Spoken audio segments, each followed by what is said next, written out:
Hit that subscribe button and click the bell icon to be notified when we upload a new video. You can also find us on all your favorite social media platforms. We're officially a quarter of the way through 2025, and there is a lot to catch you up on at Walt Disney World and Disneyland.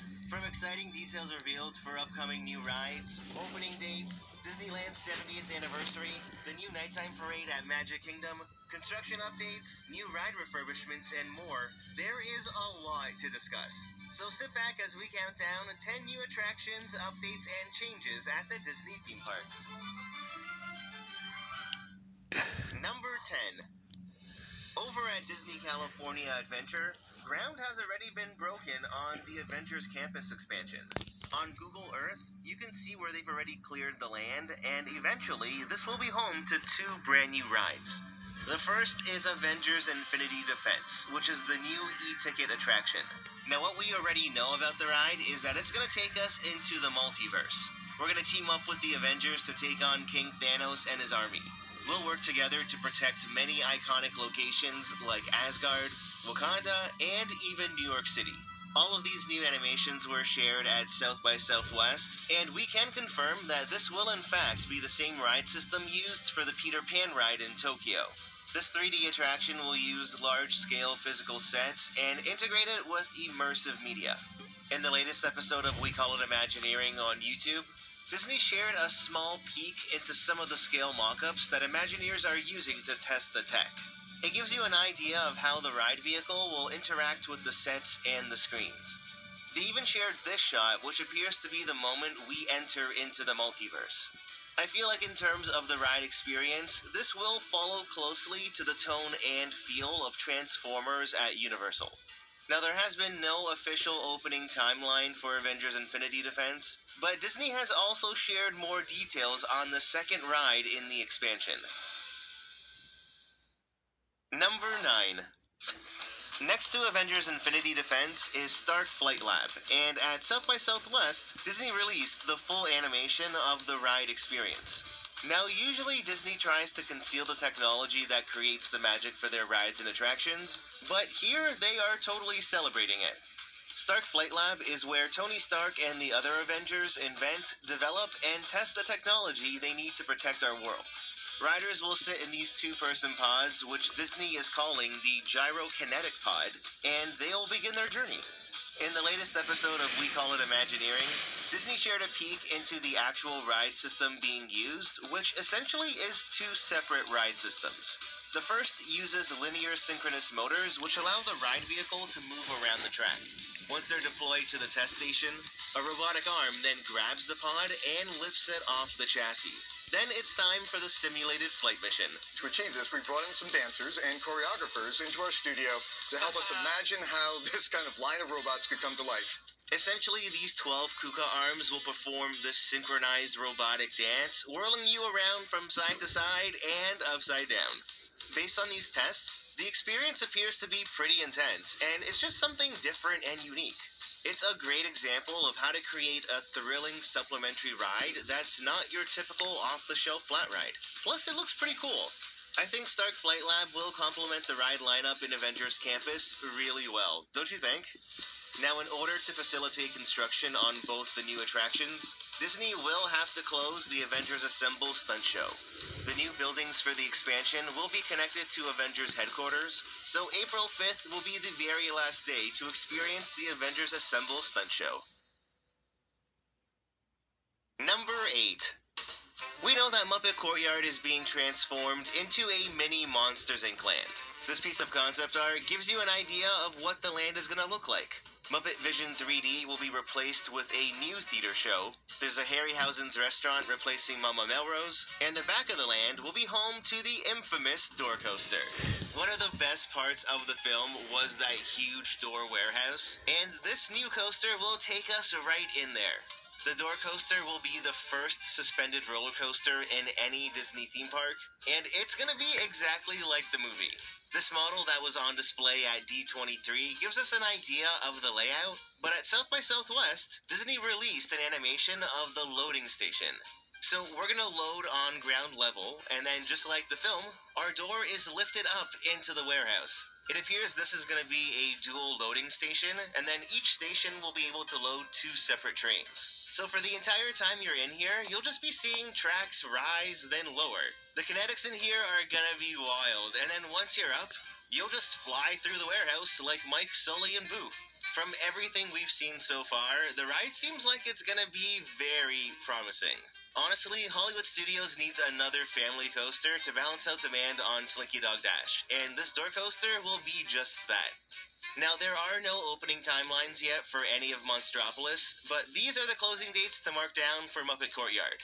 May 10th will be the very last day to dine at Mama Melrose. Then June 7th will be the last day to dine at Pizza Rizzo and to experience Muppet Vision 3D.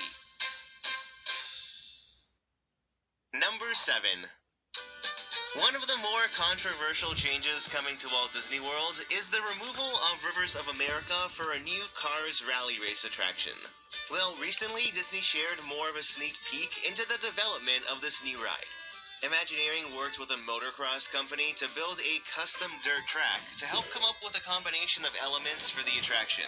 Essentially, the dirt track was a way to test ideas. What you're seeing is not the final layout, but I wouldn't be surprised if it's very, very similar. Taking into account the concept art that's already been released, the track does give us an idea of what the experience will be like in terms of elevations, elements, and speed. Initially, it was believed that this off-road rally race might be a trackless ride, but a very early model reveals that there will in fact be a track. And obviously, the dirt on the ride path will be just as real as the dirt on the ride path at Kilimanjaro Safaris. It's not dirt at all, and instead they just use concrete. Kilimanjaro Safaris does look very realistic though, and in the end, it'll end up looking a lot like the concept art. Now, the next test Imagineering did was with a custom suspension system, and with all that data collected, now they're at the point where they can start building the ride vehicle. They will be these 4-seater trucks that will take on the terrain and climb the mountain trails, dodge geysers, and explore the beauty of the land. It appears the intensity of the ride will be along the lines of Dinosaur or Indiana Jones, but I can't see it going overly fast. Now, in the original announcement at D23, it was revealed that there will be a second attraction for smaller racers. And I want to say this is going to be similar to the Cars Flat Ride at the Walt Disney Studios Park in Paris. Honestly, all of Walt Disney World needs more small filler attractions like this, so it's a welcome addition. Now, in terms of when Rivers of America and Tom Sawyer Island will close is still unknown. In my personal opinion, though, I think there's a lot more time than we think because there is still no sign of work outside of the berm. Before any work begins in the park, they need to clear all the trees in the purple areas and lay down gravel to use these for construction staging. The permits for these plans have already been approved, but now it's just a matter of beginning the work. We just gotta keep our eye on it. There is no doubt that the removal of the rivers will change the landscape in Frontierland. I will really miss its placemaking and the Liberty Square riverboat, but I am excited for the new direction of Frontierland. Number 6. On May 16th, Disneyland kicks off its 70th anniversary celebration, which is set to run until summer of 2026. The tagline for the 70th is Celebrate Happy, and it was just announced that the Jonas Brothers, of all people, will be singing the celebration's theme song. You'll be able to meet all your favorite Disney pals in their anniversary outfits on Main Street, and they will also appear in a new cavalcade to celebrate 7 decades at Disneyland. Now, in terms of nighttime entertainment, first off, we have Tapestry of Happiness, which is a new projection show on the facade of It's a Small World. It's going to be in the style of Mary Blair's art, and it'll celebrate attractions and iconic moments from Disneyland's history. Now, on the subject of It's a Small World, when it reopens on April 25th, joining the cast of Disney characters already on the ride will be Miguel and Dante from Coco in the Mexico Room. They're going to fit in perfectly. Then we have the return of the fabulous nighttime spectacular Wondrous Journeys. I am so glad this is returning because it's a perfect show that pulls right at the heartstrings. The soundtrack is flawless, and the animation is stunning. Plus, the Blue Fairy and Baymax fly. Also part of the nighttime entertainment lineup is the return of the Paint the Night Parade at Disneyland.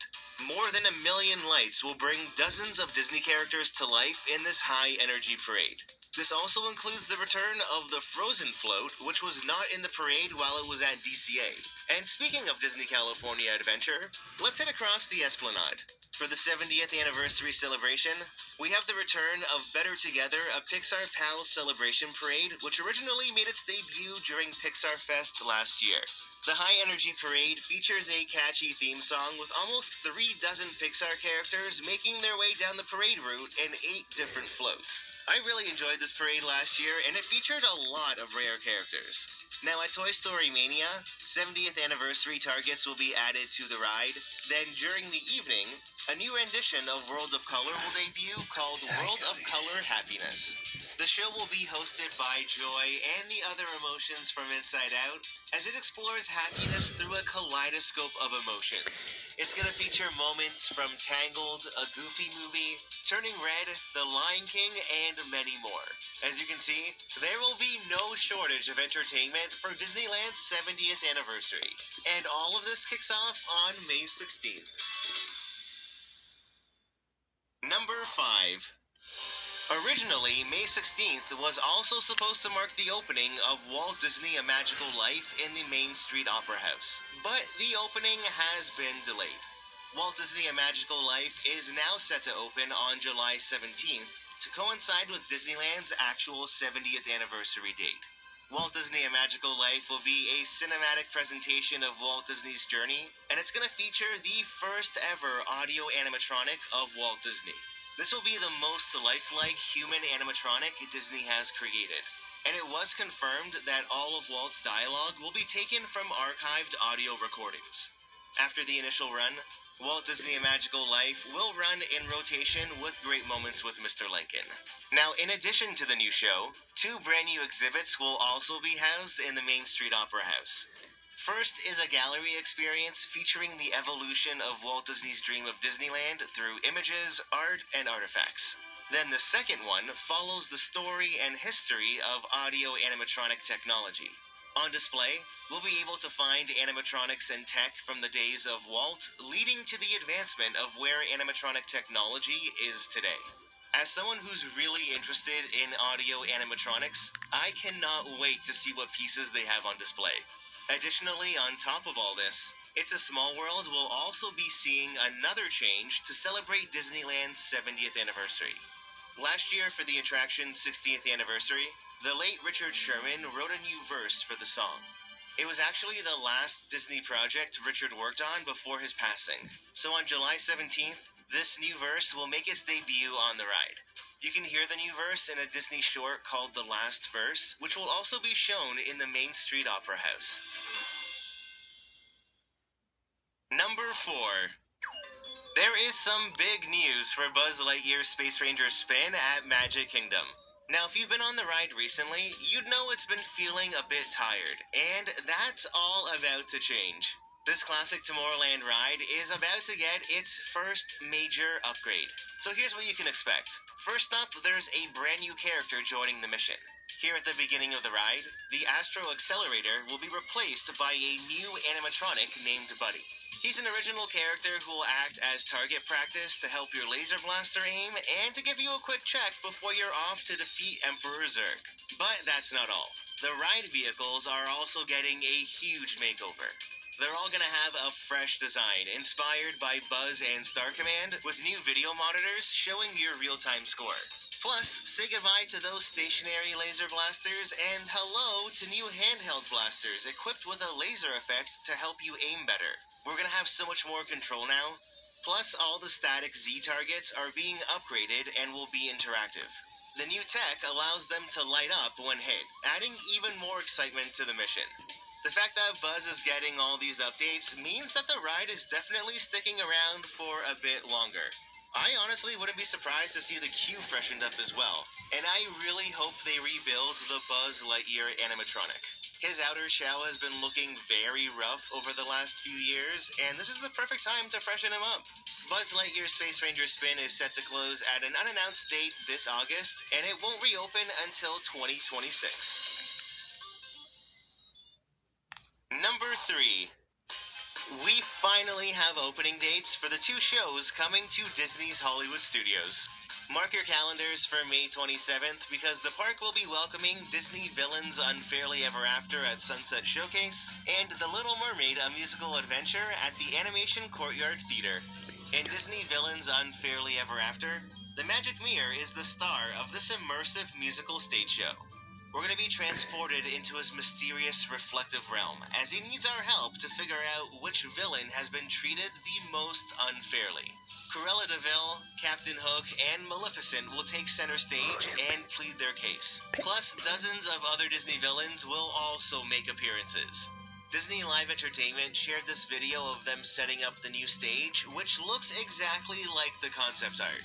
Disney says the stage will feature the latest technology and there will be new comfortable theater seating, so those bleachers from Lightning McQueen are biting the dust. Then over at the Animation Courtyard Theater, The Little Mermaid, a musical adventure, will bring the 1989 animated film right on stage. The show will feature dazzling new sets, a slew of new puppets, cutting-edge special effects, new costumes, and a few musical numbers that weren't in Voyage of the Little Mermaid. This includes the show opening with Daughters of Triton, the addition of Kiss the Girl, plus a new scene where Ursula battles Ariel and Prince Eric. Disney said the show will be blending the line between real and digital in ways they've never done before to completely fill the stage and bring Ariel's story to life. Both shows have been confirmed to have multiple performances per day, and I cannot wait to see them in May. Number 2. One of the most anticipated additions at Magic Kingdom is the brand new nighttime parade, Disney Starlight. As it gets closer to its summer opening, Disney keeps teasing us with more and more details. The more they share, the more it reinforces how promising Disney Starlight will be. First off, the poster for the parade that'll find a home under the train station really evokes that classic Disney feel. And it reveals another float. An entire Coco unit will make its way down the parade route, complete with a giant Pepita and Sugar Skull fireworks. It's gonna look stunning when it's lit up, but that's not all. The most recent float we got a peek at features Asha and Valentino from Wish, which will join all the other floats already revealed for the parade. We also learned that the Cosmic Ballroom float with the 4 sets of princesses will be bookend with Royal Court dancers. This, of course, pays tribute to the Royal Court dancers from the Main Street Electrical Parade. Now, it was confirmed that the Blue Fairy, Elsa, and Peter Pan will all have their own floats. So now we are up to 8 floats, and Disney said there is still more to come. I mean, we know we'll get some sort of Mickey and Minnie float, and maybe another one with more classic characters. Disney has also confirmed that the waltzing princesses aren't the only royalty we're gonna see in the parade. My guess is that we might get a float with Rapunzel and the floating lanterns, or maybe even a float with Aladdin and Jasmine on the magic carpet. Both of these would complement the theme of the parade really well, but honestly, the possibilities of characters are endless. The opening is still set for later this summer, and we're just gonna have to keep our eyes peeled for an official opening date. Number 1. Here at Walt Disney World, there are a few other projects with small updates, so here we go. First off, the new bar at Spaceship Earth will be called Geo82. Unlike other bars and lounges in the parks, Geo82 will be an adult-only space, so it will be restricted to guests age 21 and over. Now here at the bar, you'll get a chance to indulge in some cocktails, small bites, and take in the spectacular views of World Celebration. It still sounds like Geo82 will open this spring. Then across the way at Test Track, you might just hear the roar of cars along the track because they just recently began testing ride vehicles during the day. This is a really good sign for what's happening inside, and crews are also making great progress on that awning. We still haven't received any more concept art or info on the ride, but Test Track is still slated to open late summer this year. Over at Animal Kingdom, it's tough to be a bug closed on March 16th, and Disney is already working on the Tree of Life Theater to welcome Zootopia Better Together this winter. Then in Dinoland, demolition on Dinorama is well underway. Essentially, all the structures have been removed, and everything that needed to be demolished is gone. They are not wasting any time here, since they of course are making way for Tropical Americas.